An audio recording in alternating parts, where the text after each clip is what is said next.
Самыцпы. Су бар жөнөкөй.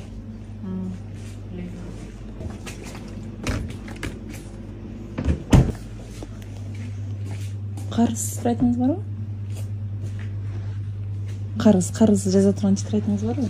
Ооба. Жазып турасыз. Сиз бул жерде жашайсыз да? Мында колумда жок, бирөөнүн карызын төлөп коеюн дедим да. Бул Нооразанын акыркы күнү. Мында чындап шарты жокчу төлөбөгөнгө. Карыз тетрадьыңыздын ичине жаздырып кетишет го. Ошондой чындап шарты жок семья болот го, карыз алып атканчы. Ошонун карызын төлөп коеюн дедим.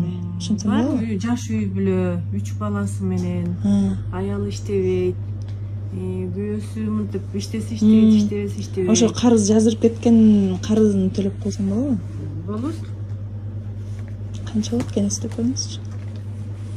Төлөйүн десе шарты жок болуп калат го. Муну айпери деген төлөп койсо болот. Канча чыгат экен эстеп коюңузчу. Так. Жаш үй бүлө баласы көп. Жаш үй бүлө 2 бала, 3 баласы бар, 2 кыз, 1 эркеги бар. Ушундай 1880 сом. Мен айтып коем. Телефону.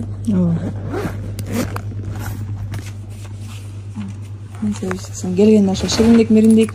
Достор, кутман кеч, кандайсыздар? Мен дагы деле келдим, шаарга жетип элекмин. Достор, мен бир жолу TikToктон бир мындай видео көрүп калдым эле. Бир тааныбаган эле айылдан бир камокко кирет дагы, анан ошол жердеги мындай эң шарты жок, төлөөнгө шарты жок, карыз тетрадька жаздырып кеткен карыздар болот го. Ошол карыздардан бирөөнү төлөп коет да. Эң шарты жок кийим деп сурап, ал камокто иштеткендер чогуу эле айылдаштар болот да, тааныйт билет да. Ким чындап эле муктаж экенинчи. Анан ошону эсеп кетип, азыр келатып, ошо эмеде айылда жанагы карлар үйү бар айылдагы бир камокко токтоп, энди ошентейин деп кирип, ошентим да, азыр кийинки сториске киргизип коем. Давайте ушуну челлендж кылалы, сиздер дагы кылыңыздар. Любой өзүңүздөр тааныбаган айылга барып кылыш керек, анан кийин мени отметка кылып койсоңор, мен репост кылып турам. Азыр кийинки сториске жүктөйм.